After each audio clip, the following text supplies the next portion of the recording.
તો વિદ્યાર્થી મિત્રો, આજે આપણે જે નવા વેરિયન્ટ આપણી ચિંતાનો સાયન્સનો વિષય છે આપણો, જે કોવિડમાં વેરિયન્ટ અલગ અલગ હતા, એમાં એક વેરિયન્ટ છે જેના આગળ આપણે નામ સાંભળ્યું KS11, પછી KP.3, આવા ઘણા વેરિયન્ટ હતા.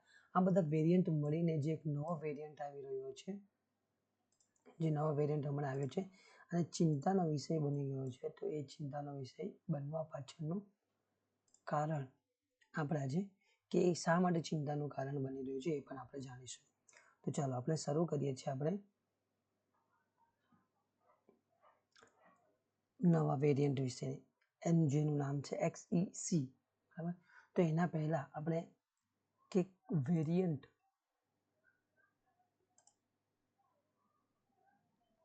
ઓકે, એક મિનિટ.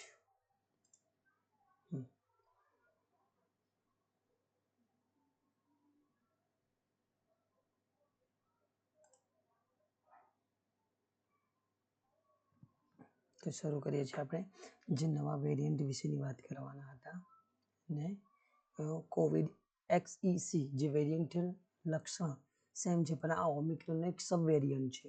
તો આપણે બહુ પહેલા સમજી ગયા છે કે આ વેરિયન્ટ છે જે COVID-19 અલગ અલગ વેરિયન્ટ છે, જે પોતાના અલગ અલગ સ્વરૂપમાં એટલે કે કોપી થઈને પોતાની રીતે અલગ અલગ વેરિયન્ટ બનાવી રહ્યા છે.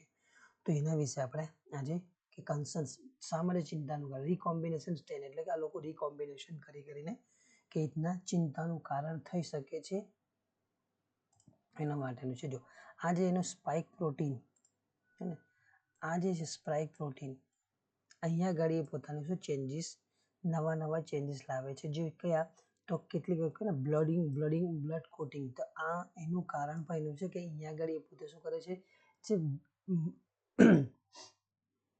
સજીવના જે સેલ્સ છે એના પર શું કરે છે, એ પોતાને ચોંટી જાય છે. ચોંટી જવાના લીધે શું છે, એની જે કાર્યક્ષમતા છે એને ડાઉન કરે છે. તો એના લીધે શું થાય છે, નવા રીકોમ્બિનેશન એ બનાવી રહ્યો છે.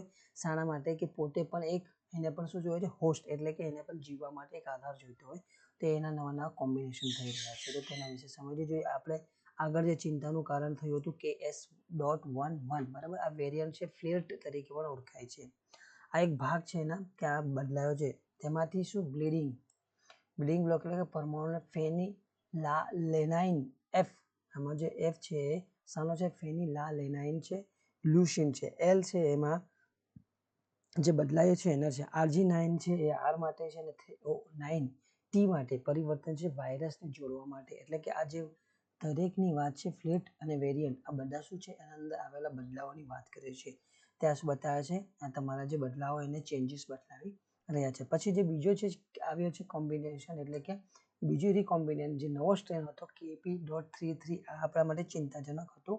આગળ જે વાત થઈ હતી FLUQE એવું નામ આપવામાં આવે છે. એનું આ શું કરે છે, આ એમિનો એસિડને ગ્લુટામાઇનનું સ્પાઇક પ્રોટીનમાં ફેરફાર કરશે અને ગ્લુટામિક એસિડમાં પરિવર્તન થાય છે.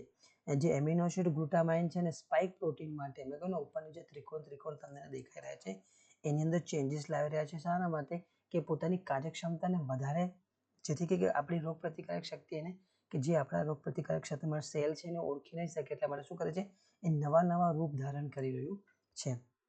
ગ્લુટામિક એસિડમાં એ પરિવર્તન થાય જે માનવ કોશિકા સાથે જોડાઈને પોતાની કાર્યક્ષમતા વધારે છે અને આપણી કાર્યક્ષમતાને ઘટાડે, જેથી એને કરે શું, હોસ્ટ એટલે કે એના પોતાના જીવવા માટેનો એક આધાર મળી જાય છે. તો આગળ એ વાત કરીએ, જો નવું વેરિયન્ટ કોવિડ XEC આ શા માટે એવું છે, તો KS.1 છે. આ જે ફ્લીટ મેં કહ્યું, ફ્લિક આ શું થયું, પહેલા ફ્લિક બની, પછી એમાંથી જે નવો સ્ટ્રેન કોમ્બિનેશન T22N, આ શું થયું, એનું વેરિયન્ટમાં નવા જે પરિવર્તન આવી રહ્યા છે તે છે. KP.3 છે ફ્લીટ, આ પણ શું છે, એનું જ કોમ્બિનેશન છે. પણ અહીંયા આગળ જે નવો ચેન્જીસ આવી રહ્યો છે, અહીંયા આગળ આવશે 94Q, આવો કોઈક વેરિયન્ટ છે જે આ ચેન્જીસ કરી રહ્યો છે, જેથી શરીર કરી શું છે, આ ચિંતાનું કારણ બની શકે છે. આપણે હાલ ભારતમાં બીજો વાયરસ છે, એક છે નિફા વાયરસ છે અને એમપોક્સ, એ પણ ખાસ કરીને આપણે અહીંયા આગળ અમને ચિંતાના કારણો થઈ રહ્યા છે. દક્ષિણ ભારતમાં જેટલા બી વિસ્તાર છે, દક્ષિણ ભારતની અંદર આપણે નિફા વાયરસ અને એમપોક્સ વાયરસના આપણને આજે પણ કેસો કન્ફર્મ થયા છે કે ભાઈ અહીંયા આગળ હવે એમપોક્સ વાયરસ મળી રહ્યા છે અને તમિલનાડુની આસપાસના એરિયામાં આપણે નિફા વાયરસ. તો દક્ષિણ ભારતની અંદર આપણને એમ્પોક્સ અને નિફા વાયરસ તથા આ XEC, તો આ બધા જે કોમ્બિનેશન છે ક્યારેક માણસ માટે હાનિકારક, માણસ સમાજ માટે હાનિકારક થઈ શકે. ત્યાર પછી જોઈએ, મેં તમને પહેલા જ વાત કરી કે એના લક્ષણો શું છે, તો ઓમિક્રોન વેરિયન્ટ જેવા જોઈએ છે. એમાં તાવ આવે, ગળામાં દુખાવો, ગંધમાં ઘટાડો, ઉધરસ, ભૂખ ન લાગવી, શરીરમાં દુખાવાનો સમાવેશ થાય છે. ત્યાર પછી જોઈએ કે આ એક્સ વેરિયન્ટના લક્ષણ પહેલા તમને સમજાવી દીધું છે. આ વેરિયન્ટ પહેલા જે ફ્લેટનું શું છે, ફ્લેટ એ ઓમિક્રોનનો જ વંશજ છે, એનો મૂળ પ્રકાર છે. એન્ડ આ જે ફ્લેટ જે વેરિયન્ટ સાથે સંકળાયેલ છે એ કોના છે, JN.1 સાથે છે.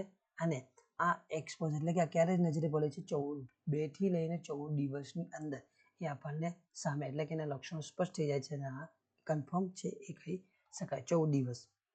તો આ આપણા માટે આજે હતું કોરોના જે વાયરસને લગતી માહિતી. તો ફરી મળીશું, ત્યાં સુધી લઈએ રજા.